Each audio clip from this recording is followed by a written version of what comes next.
During the harsh Hokkaido winters, when insect prey becomes scarce, tree sap emerges as a vital source of nourishment. Yes, Misaki drinks tree sap. More about that later, but I'm probably gonna have like a whole episode on that, as she also adapts by consuming seeds and small berries.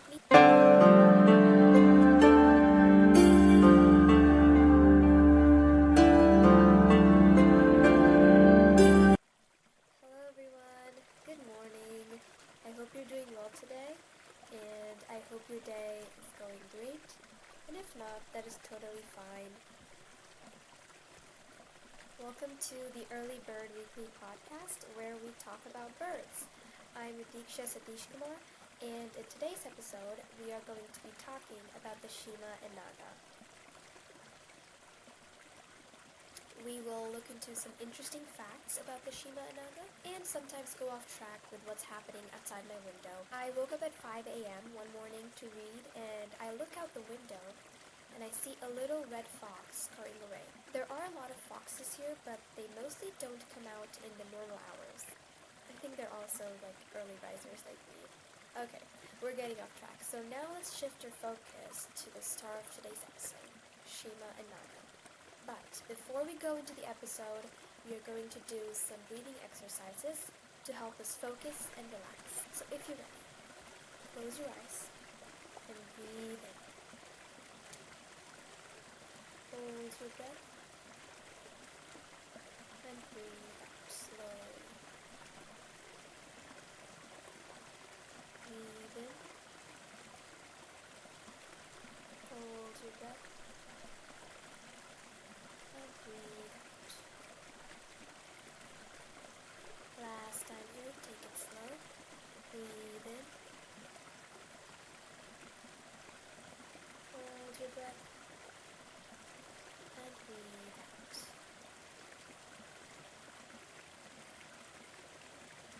Keep your eyes closed and imagine the sweet, fresh scent of the sakura flowers drift through your dreams and keep you in your deep spring sleep. As you rest under the cherry blossom tree, you can feel the delicate soft grass beneath you. It's better than any mattress you could hope for. As you softly inhale and exhale the sweet scented air, your dreams come to a halt when you hear a high-pitched call. You wake up instantly. You have no idea. You meant to look for it. But as you tilt your head a little upwards, you see a sakura branch lined with tiny marshmallow-like fluff balls.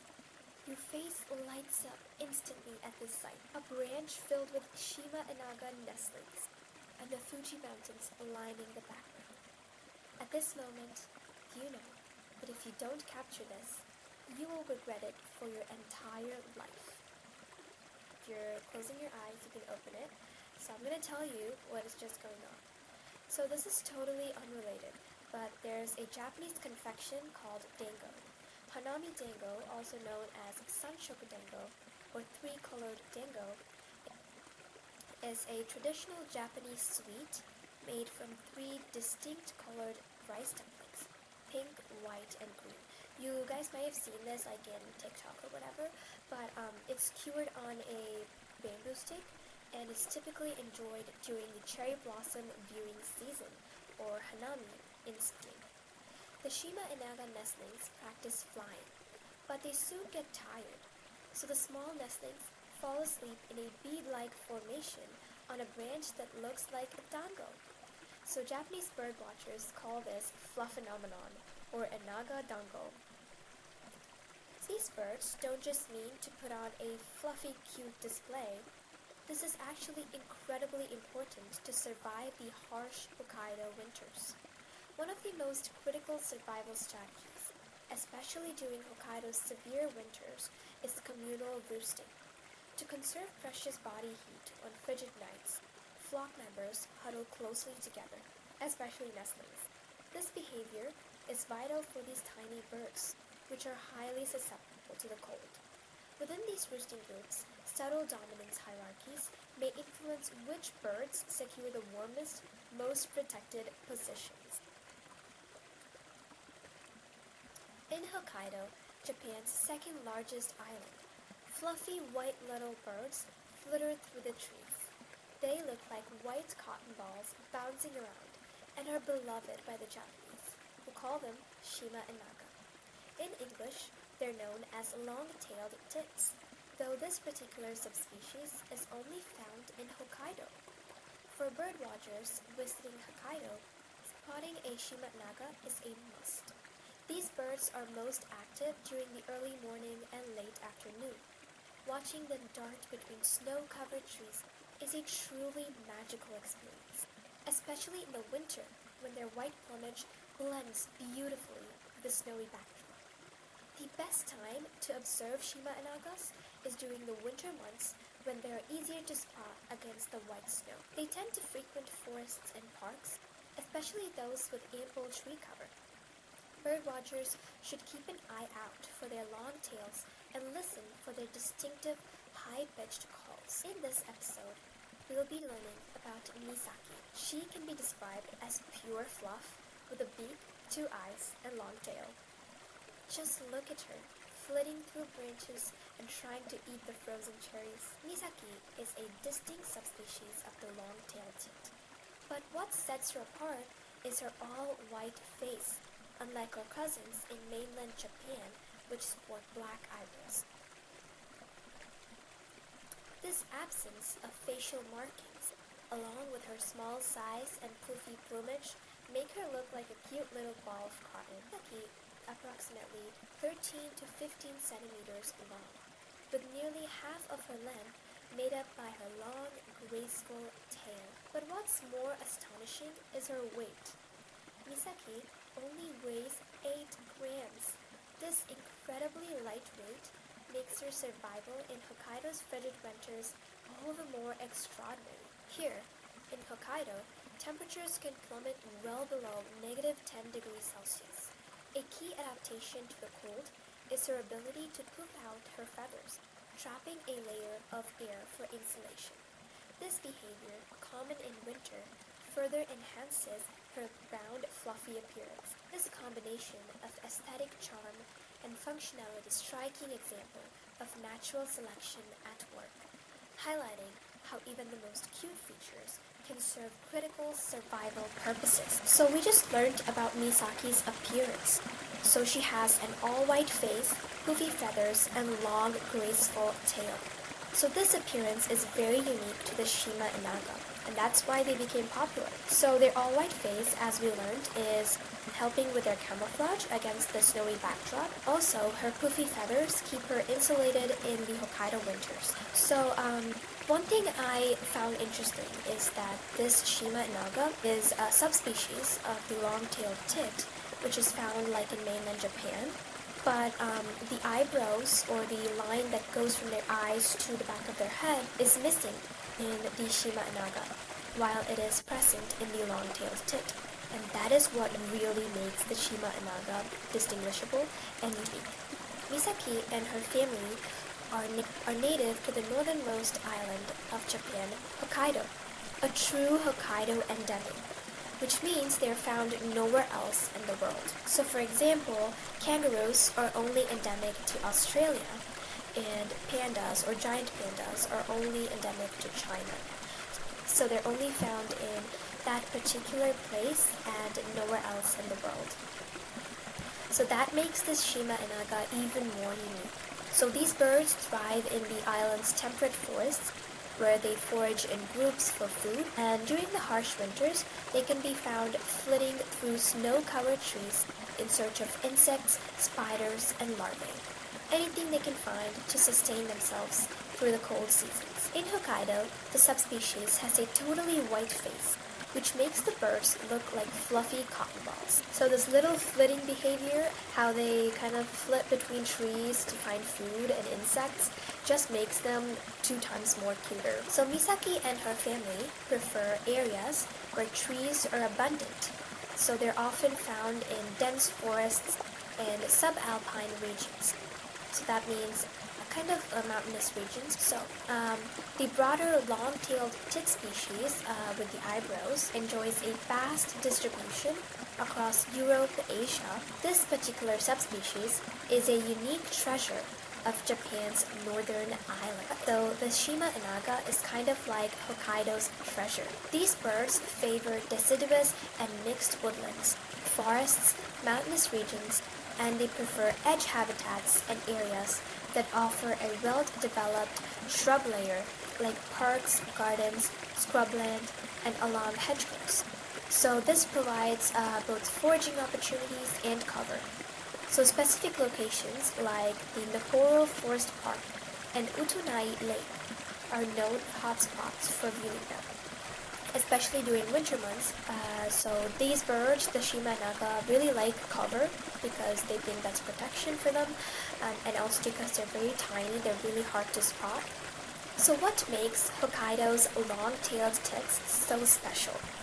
So far, we know that all members of the species are tiny, measuring 13 to 15 centimeters long, and half of that is tail. But in Hokkaido, these tits have a characteristic that adds to their cuteness. Long-tailed tits have distinct black eyebrows that sweep about their eyes.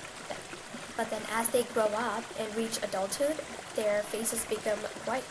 I just find that really, really interesting. I know it happens to some other birds and some animals as well, but in this case, it's super unique. Speaking about spotting a Shima Enaga, for those hoping to catch a glimpse of these, a few strategies can improve the odds. Learning how to recognize the distinctive call, often described as a zhuzh sound, is very handy. Other vocalizations are noted as being constant and high-pitched, often heard before the birds are seen.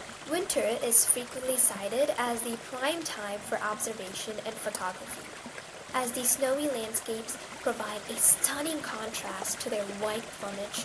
Their feeding behaviors, particularly around the sources of tree sap, can become more predictable. Shima Enaga are highly territorial, especially during the winter months when they actively defend their chosen habitats. Misaki is a year-round resident of Hokkaido, meaning that she can be observed throughout the seasons.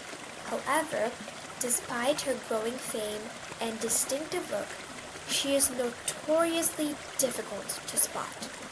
Her diminutive size, or little size, wary nature, and constant, rapid movement from tree to tree, often in mixed flocks with other small birds, make her elusive or hard targets for even dedicated bird watchers. Misaki just likes being fast. So indeed, finding them without expert local knowledge can be incredibly challenging, if not impossible. So, these birds are really hard to impress. The Shima Enaga, often hailed as the cutest bird in the world, is a delightful and tiny species of bird native to Hokkaido, Japan, belonging to the long-tailed tit family, Agitalidae.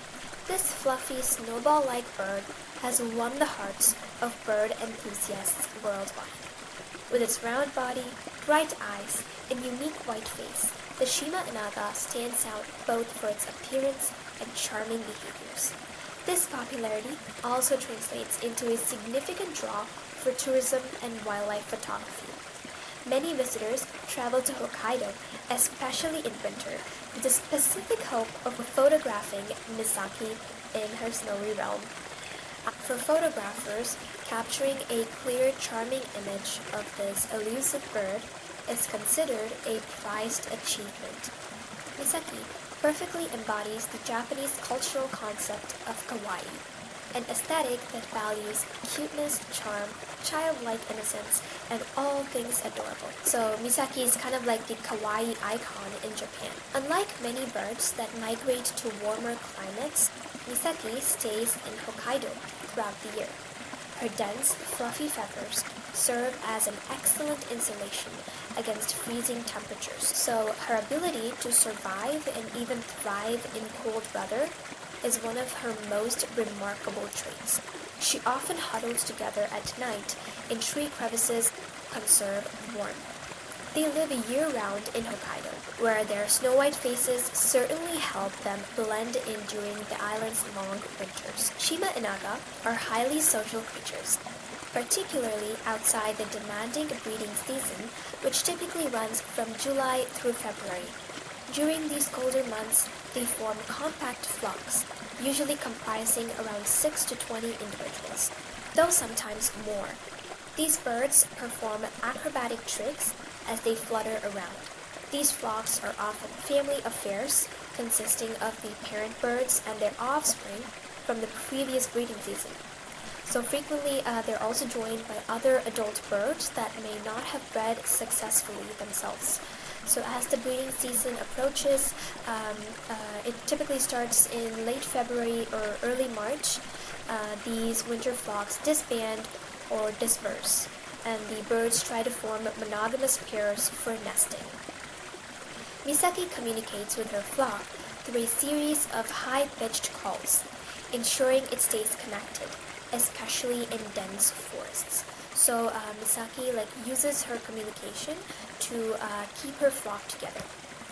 While their small size makes them vulnerable during cold winters, their broods always rebound due to the sheer number of eggs they lay. Typically, they'll lay 7 to 10 eggs, so that even if some don't survive, enough chicks hatch to keep the population numbers up. I think they lay more than 10 eggs, sometimes they lay like a dozen eggs. The intricate social system of the Shima Enaga that includes flocking when they move in flocks to stay protected, communal roosting when they sleep together or huddle together at night for warmth, just like we saw in the beginning of the episode. And the cooperative breeding, this is something we're going to be learning later. So this is when helper birds kind of help raise the chicks of other nests. So these are all not merely a charming little quirk, but a sophisticated evolutionary response to a dangerous array of environmental pressures. So this means that the lifestyle of Misaki and her flock is not just a fun little thing they've maintained for years, but something that they created due to need as the environment changes around them rapidly. So in simple words, this is how the birds have adapted to staying in Hokkaido all year long. So during the breeding season, Shima Enaga birds exhibit distinctive courtship behaviors, primarily during the spring breeding season, which begins in April and can extend into early summer. The male courts the female with a series of soft, trilling calls and by presenting her with food. This we've seen in other birds as well, like the snowy owl or the pygmy owl that brings food to the female. Chip displays are part of an elaborate ritual that can resemble a ballet against the snowy landscape of Hokkaido. So I can just imagine the Shima Enaga dancing ballet in one of the branches and the nutcracker kind of playing in the background. So anyways, they often engage in acrobatic flights and calls to attract mates. Once a pair forms, they work together to build their nest, a cooperative effort that emphasizes their monogamous nature. So now let's get back to Misaki's story. She has been with her partner, Haruto, for over a year. They have raised one successful brood with a dozen nestlings so far. Despite the short summer season in Hokkaido and the brutal winters that follow, this pair has endured and persevered to feed and raise their chicks. Misaki and Haruto build their nest in shrubs or tree branches, often using moss and feathers for insulation. Nest construction is an elaborate affair, meaning it is a very hard thing. So both Misaki and Haruto collaborate in building this cozy haven, a process that can take up to 3 weeks. So it takes up to nearly like a month to build this nest, so these birds are working hard. The interior of the nest is lined with a large number of soft feathers, sometimes up to even 1,500 or 2,000, providing an excellent insulation for the developing chicks. These nests are typically built in the forks of tree branches within mixed woodlands, offering a safe and hidden location. It is now early spring, the cherry blossoms have begun to bloom, and Misaki is happy with her nest. So both the male and female Shima Enaga kind of incubate the nestlings, and I can imagine why, because they do have a lot of nestlings. After hatching, the nestlings remain in the nest for 15 to 20 days, 15, not 15, before fledging. During this time, they are fed and cared for by Misaki and Haruto, and often assisted by helpers. So this is where we talk about the cooperative breeding here. Helpers are close relatives or other birds that have failed to breed. So what they do is they kind of help feed these nestlings and defend the nest. So they indirectly kind of help. So these birds contribute to feeding and nest defense. So you might have wondered, just like I did, how Misaki and Haruto ensure the survival of 12 chicks in Hokkaido. To be honest, it's not possible without the helpers birds, the parents' biggest support. So these helper birds take turns with the parents, bringing insects back to the nest until the chicks grow old enough to fend for themselves. So going back to the beginning of the episode, after spending 15 to 20 days in their warm, cozy little nest, these birds, these little nestlings, try to fly. So since these small marshmallows get tired easily, they fly back to their branch and huddle together, forming what bird watchers call the fluff phenomena, or the Enaga dango. So I didn't create this. This is according to Kyotako Ko on YouTube. He kind of talks about Japanese stuff, and I really like his channel. You should definitely check it out.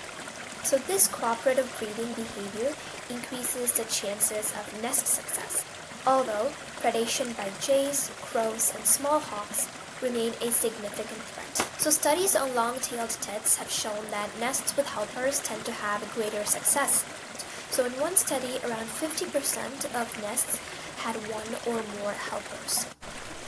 So this picture taken by Princess Tamaiko, she has captioned that pairs prepare to breed around February when it's still cold.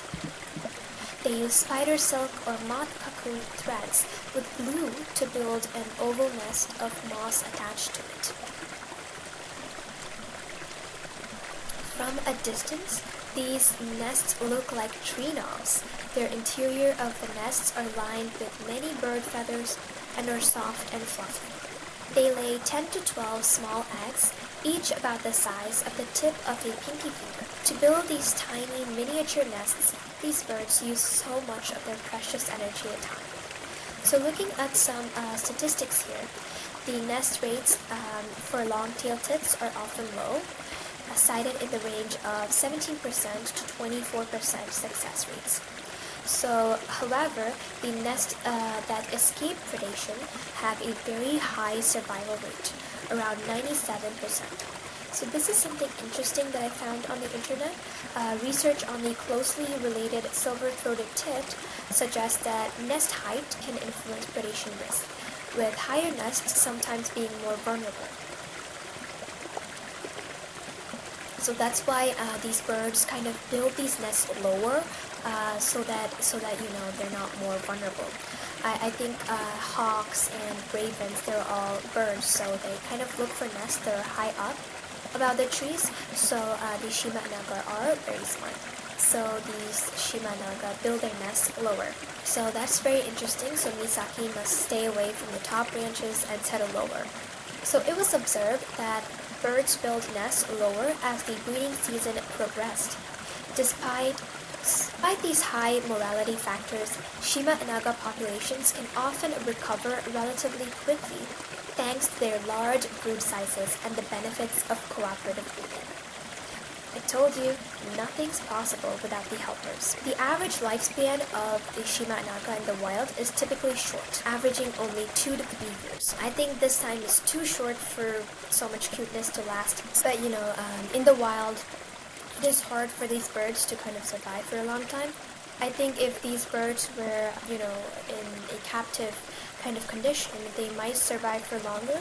But as of now, the longest lifespan has been 3 years. So the intense nest predation rates means that ensuring the success of each breeding attempt is very important for Misaki and Haruto. Cooperative breeding boosts the chances of fledglings surviving. Misaki and Haruto rely on their helpers to ensure their reproductive success. Given Shima Enaga's short natural lifespan, doing something to ensure success in reproduction, even indirectly, by aiding the survival of related offspring, is very important for the continuation of the Shima Enaga species. So this means that any disturbance to their delicate social structure that they have created here, I cannot imagine these little tiny birds dying.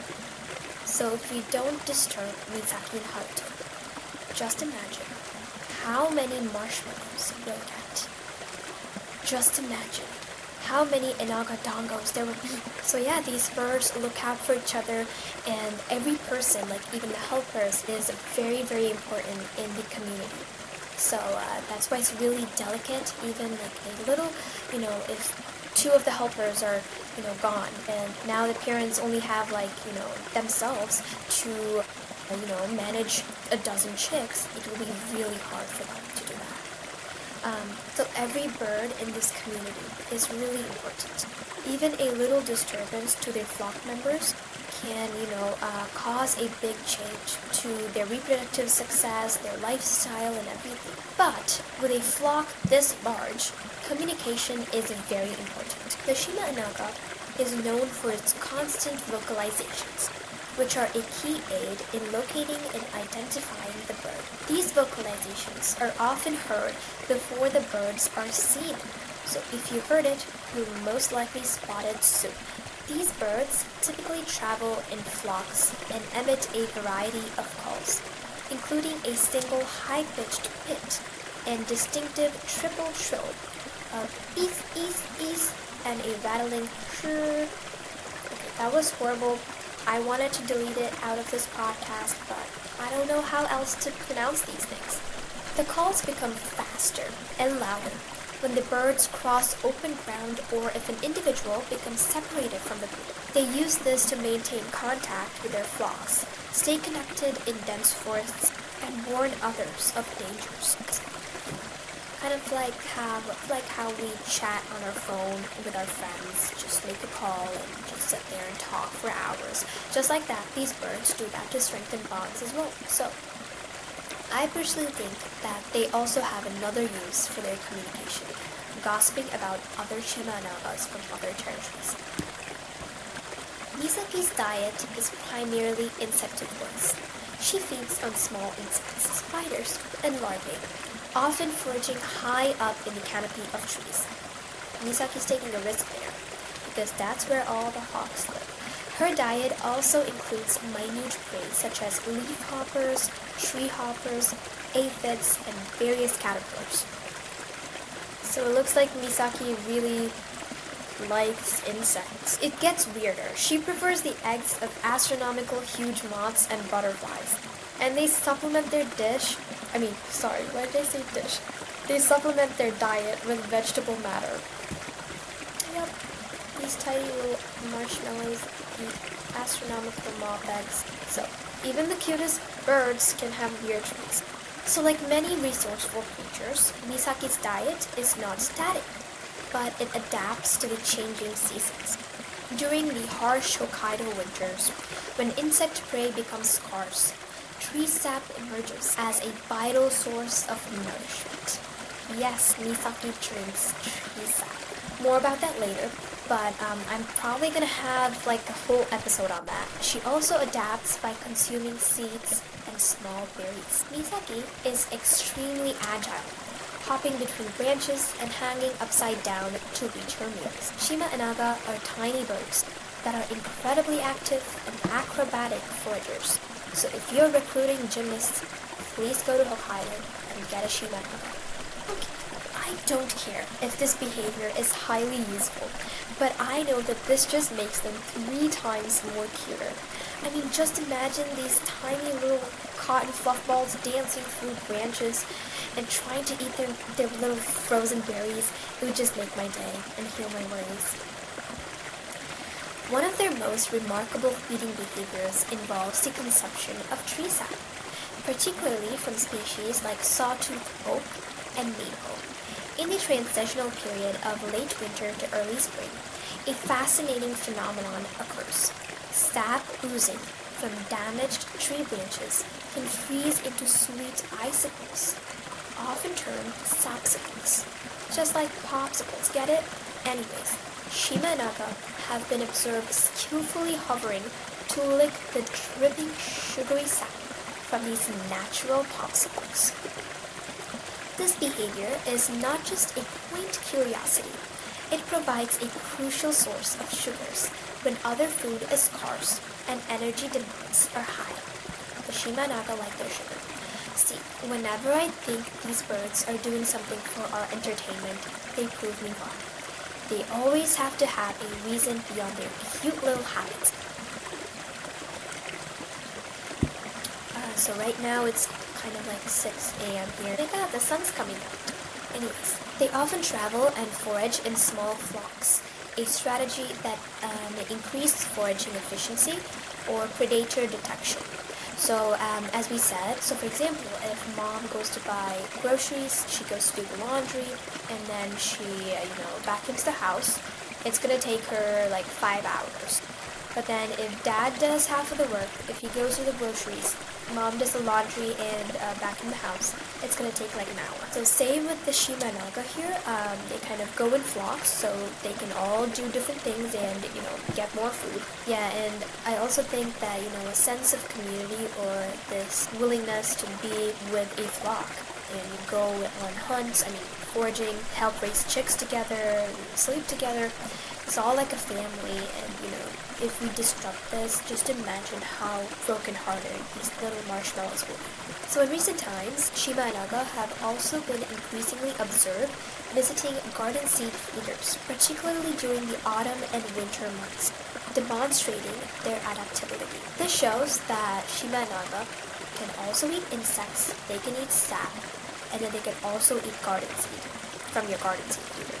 This is a picture taken by Princess Tamiko, and she has captioned, "Long-tailed tits prey on small insects and spiders at the tips of the branches. It also drinks sap from sawtooth and oaks and maple trees. If sap freezes into icicles, they often drink the dripping sweet sap while hovering. In winter, when the invertebrate food or insects are scarce, this is an important source of nourishment." So one thing I found interesting here is the Shima Enaga eat insects from the tip of the branches. The reliance of the Shima Enaga on food sources that last for a short time, like the sapsicles, illustrate a delicate synchrony with its environment, meaning that Shima Enaga understand and adapt to their environment, moving with its flow. Sapsicles, for instance, form under very precise temperature conditions, typically around -2 to -4 degrees Celsius. This food source is very important at the end of winter, a period when nest insect availability is at its lowest, and the bird's energy reserves are almost all used up. So sapsicles are not just a tasty winter treat, but determine whether they're going to starve or be fed during harsh Hokkaido winters. So now we invite Mr. Climate Change here. If sap flows too early or too late, or if the narrow temperature window or specific temperature range required for the sapsicle formation is disrupted, these birds could lose access to a vital energy source. This opens our eyes to an unnoticed vulnerability. This is an example of a subtle yet potentially severe impact of climate destruction on Shima Enaga. Could ultimately lead to decreased winter survival rates and lower reproductive success. So these sapsicles are no joke. To determine the conservation status of the Shima Enaga, we need to look at both the broader species and the specific subspecies. So, we need to look at their cousins as well. The long-tailed tit species Agathalus caudatus as a whole is a globally widespread and numerous species. So their cousins like to travel, making their populations present worldwide. Long-tailed tit is listed as a species of least concern on the IUCN Red List of threatened species, which means that the species is not currently facing an immediate threat of extinction and is considerably reasonably abundant. Whoa, that was really rhyming. This designation is also recognized by organizations like BirdLife International and the British Trust for Ornithology. or BTO. However, the provided information does not specify a separate, distinct conservation status for the Agathalos caudatus japonicus subspecies, the Shima Enaga of Hokkaido. So our Shima Enaga is a subspecies of Agathalos caudatus.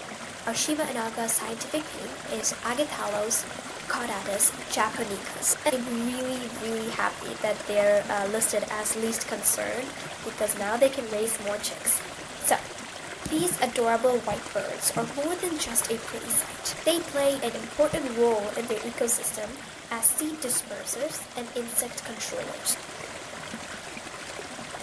Their distribution extends beyond Japan, reaching parts of the Palearctic realm, but they're truly a highlight of Hokkaido's winter landscapes. So, I didn't know what the Palearctic realm was, but then I checked Google like 3 times with the wrong spelling each time to get this result. So the Palearctic realm is also called Euro-Siberia, and it is a biogeographic realm of the Earth, the largest of 8. So I think there are 8 biogeographic realms, and it is also confined mostly entirely to the Eastern Hemisphere. So the Palearctic realm is confined mostly entirely to the Eastern Hemisphere. So it stretches across Europe and Asia, north of the foothills of the Himalayas and North Africa. So this just got more interesting. Okay, moving on. Hokkaido doesn't go easy on these little birds during winter. Due to their extraordinarily small size and high surface area to volume ratio, Misaki and her flock are extremely vulnerable to cold temperatures. Severe and prolonged cold spells can lead to high winter mortality. So to put it in simple words, Shima Enaga are more subject to death when the winter is longer. Records for the long-tailed tit species indicate that up to 80% of a local population can perish during particularly extreme winters. I know I hate winters even more, although this is something natural for these birds, and their populations kind of recover due to raising so many nestlings. It still emphasizes how fragile they are. And just as you all thought the threat list for these tiny birds was over, we have climate change. Hokkaido is already witnessing alterations in its climate patterns, with potential consequences for its wildlife. For Misaki and her flock, these changes could manifest in several ways. There could be disruption to food availability, such as changes in the timing of insect emergence or the formation of sapsicles. And you know how important these sweet drippy things are. Misaki's life depends on a popsicle. Due to climate change, there could be alterations in snow cover, which could reduce the effectiveness of their white winter camouflage.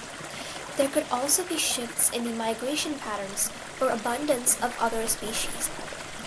This can increase competition for resources and alter predator-prey dynamics. So the Shima Enaga are highly territorial. So they don't like visitors, they don't like other birds coming into their territories. Climate change can drive other birds and other animals, even predators, to come to their territory, and this can definitely disrupt their flock. This can definitely disrupt insect availability or food availability. What if other birds like the same insects that the Shima Enaga like? Or, what if other birds take a liking to the sapsicles? So these are all food items that are reserved for the Shima Enaga because they're in a limited quantity. And if climate change kind of drives other animals to come into their, territory, then the Shima Enaga will have to, face their consequences. One anecdotal report from the winter of 2025 noted that unusually warm temperatures led to changes in their behavior and feeding habits, making them absent from their visual visits. So the observed behavioral shifts or changes in the Shima Enaga behavior due to unexpected weather patterns show its sensitivity to environmental changes. So the Shima Enaga are really sensitive to what's going on around them as regarding to weather. Hence, monitoring Shima Enaga populations and their behaviors could offer early warnings about broader ecological shifts occurring in Hokkaido. They are kind of this indicator species that, if something's happening to them, something's happening to the environment. We can, by observing their behavior, we can, gain insight into what's happening in the environment. So they kind of warn us. Given its iconic status, the Shima Enaga could serve as a powerful flagship species for local conservation efforts. So these birds are kind of, friends of conservationists. Misaki and her flock have all these subtle threats sulking around them. The least concerned status on the species level may mask some of these vulnerabilities for the Japonicas species. So this might, mask some of the vulnerabilities that they're facing right now that are really, really subtle, are really hard to define. Just because this bird is least concerned, this might not prompt scientists or conservationists to kind of conserve them or preserve their populations. And this might create a conservation blind spot. Okay, that was a lot of information. So let's take a short break here and look at something interesting. So the Shima Enaga has been widely popularized as this kawaii icon in Japan. This has raised awareness for this bird and inspired ornithologists and conservationists to study Shima Enagas. So even though, they're least concerned, this kawaii icon kind of popular image has inspired scientists and ornithologists. You can also win your way to conservation by your looks. This is an article that Princess Tamaiko wrote for BirdLife International. She has shown a personal interest in the bird, which she has photographed and written about. She shared her experiences and photos of the Shima Enaga, including her time spent observing them in Teshikagacho on February 1, 2018. She also describes the cold conditions while waiting to photograph them. Her engagement with the bird appears to be through personal observation and photography rather than academic research. She also holds the honorary position of Honorary President of BirdLife International, an organization dedicated to bird conservation. So in this picture, the caption reads, "Subspecies are those belonging to the same species that are usually geographically isolated and have therefore developed distinct differences in body, color, size, and patterns. The long-tailed tit species is found in Honshu, Kyushu, Shikoku, and Tsushima Islands, has a thick eyebrow-like patch." So her article reads as such. The subspecies of long-tailed tit found in Hokkaido, Japan, known as Shima Enaga in Japanese, is becoming increasingly popular lately. They attract not only birders, but also non-birders' hearts. I've been spending time going through pretty photos of long-tailed tit, and if I continue, I am afraid I'll miss the opportunity to discuss the bird. So, I'm going to take the plunge and show you a picture that was taken in Teshikagacho, Hokkaido, where I first saw Shima Enaga on February 1st, 2018. Although I was fine while I was concentrating on shooting photographs, when I stood still and waited for the birds, I felt the blistering cold. Another unforgettable memory from that day was that I made the mistake of taking photographs using a tripod with a hydraulic head. Because the oil had frozen inside it, the lens could not be swung from side to side. So I had to move the tripod every time the birds moved. Since then, I have visited Hokkaido several times and always make sure to take a different tripod in winter. In the about paragraph, Princess Tamaiko very honestly writes about her camera before giving us an insight into the bird cafe she visited in Chitose. The article progresses. On a different note, when I visited the bird-watching cafe Chitose, which is owned by the photographer Mr. Tadashi Shimada, I heard an interesting story about the use of fat for bird feeding. Princess Tamaiko seems like a very down-to-earth and gentle person. She ends her article by giving us info about bird feeders and unique description of Shima Enaga. The article progresses. Some may point out the ecological impact of bird feeding, which is still relatively poorly understood. It seems important to follow proper procedures, such as choosing the right type of feed for the appropriate season, placing fresh and good quality food, and keeping bird feeders clean. Returning to the main subject of this article, Shima Enaga has a white face and a round, fluffy, snowman-like shape when facing forward. It has an easily illustrated form, with black eyes, stylish pink eyelids, and a small triangular black beak. The species' friendliness and adorable gestures are what likely make people fall in love with them. Indeed, the way it tilts its head and looks at me inquisitively often makes me smile. For many warm-blooded animals, individuals of same species often weigh more in colder regions. In extremely cold regions, this large body size may be advantageous. It therefore seems miraculous that long-tailed tits, which weigh only 8 grams, live in Hokkaido, where winters are harsh, and its shining appearance makes it look like a real-life snow fairy. I thought that was a very beautiful article. I literally learned so much about the Shima Enaga just from that article, especially the fact that they have pink eyelids is very interesting to me. So now let's get back to some seriously cute Shima Enaga stuff. So I collected some fun facts about Shima Enaga, so I'm just going to read it to you. In contemporary Japan, the Shima Enaga is a cultural icon. It is heavily featured across various media platforms, from social networking services (SNS) and television programs to books, anime, and manga.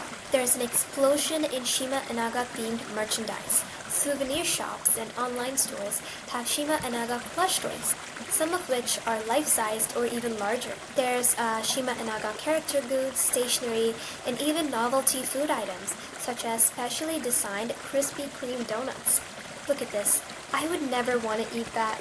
And this was quoted by Kyotako. Even though the Shima Enaga is tiny, the amount of shelf space they inhabit in Japan is never small. So they have some serious business there, guys. The second fun fact is that Shima Enaga are territorial. So they fight against other Shima Enaga groups, and it looks like marshmallows in a dogfight. So they're also angry during mating season, so watch out. They may tackle you with their 8-gram bodies and heal your long-standing anxieties. And coming up is my favorite fact so far. Shima Enaga are known for performing acrobatic tricks as they flit among the trees.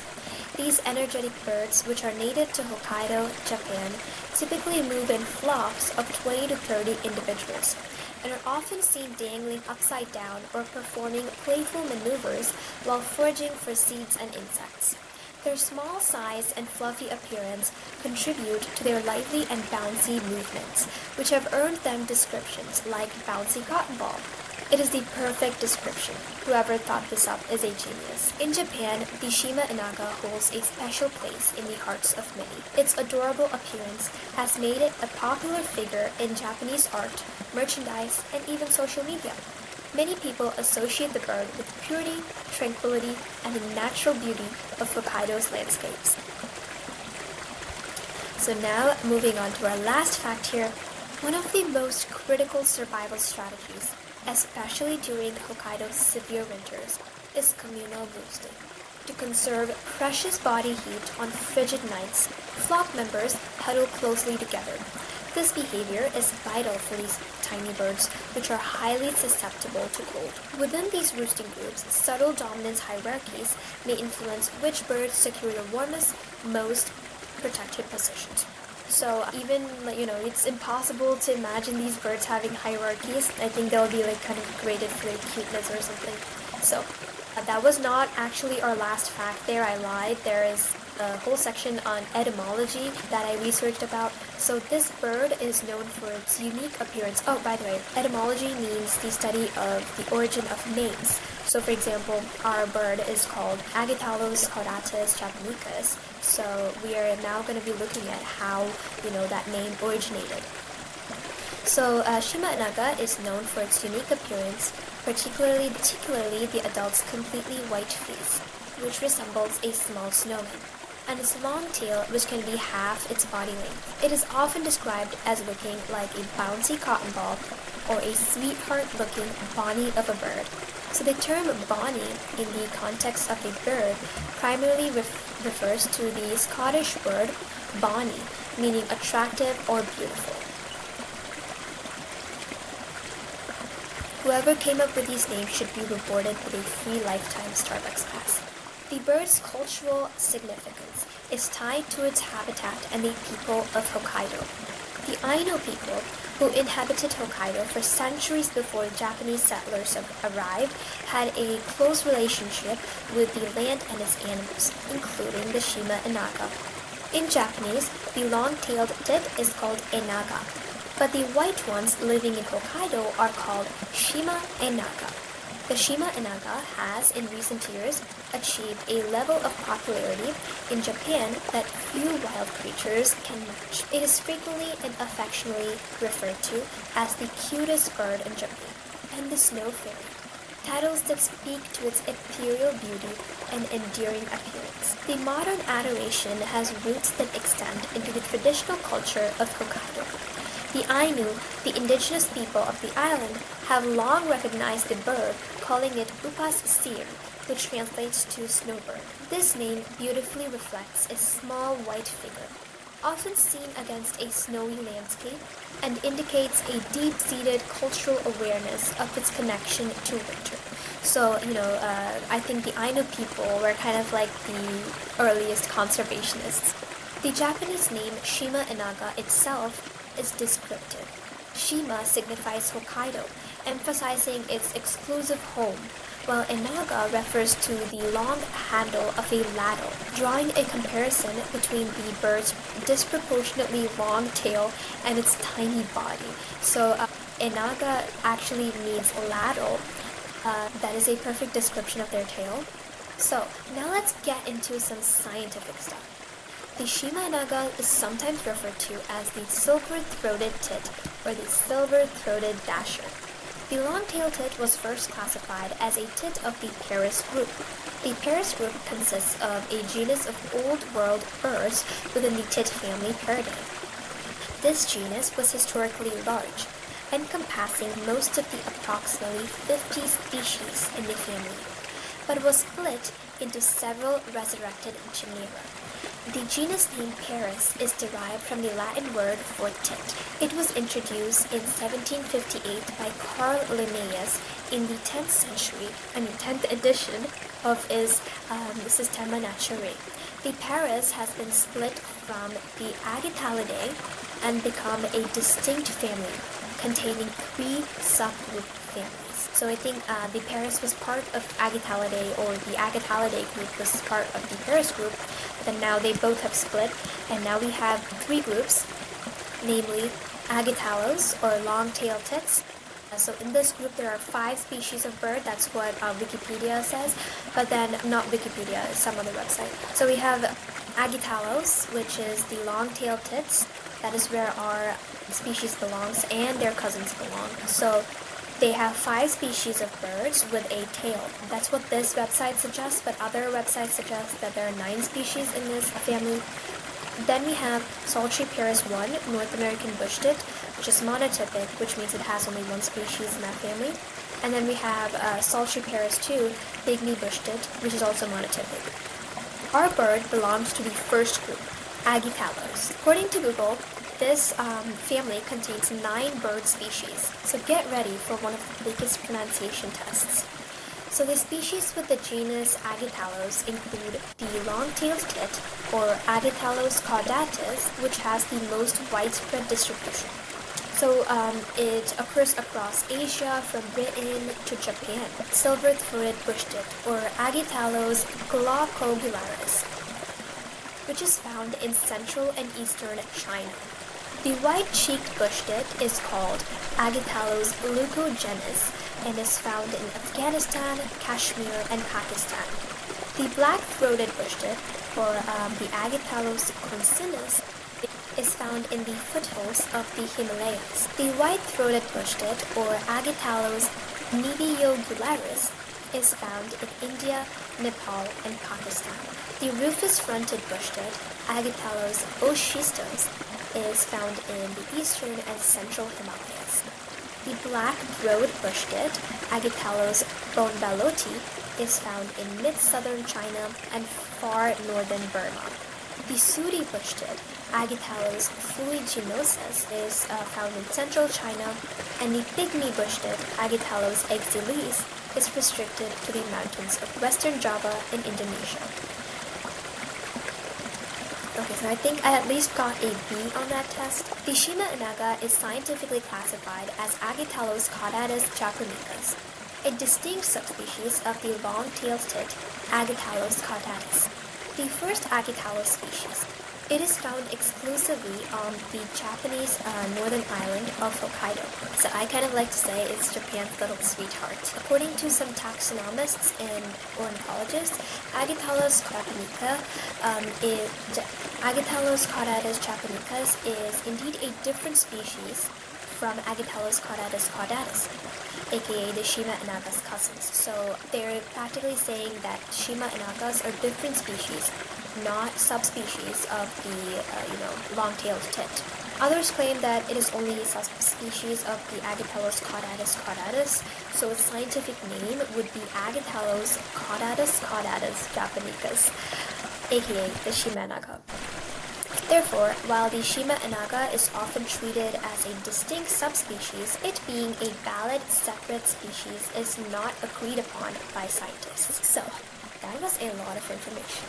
I hope you guys enjoyed learning about it. So now, you can close your eyes or just picture this in your mind. Picture you captured under the sakura tree branch.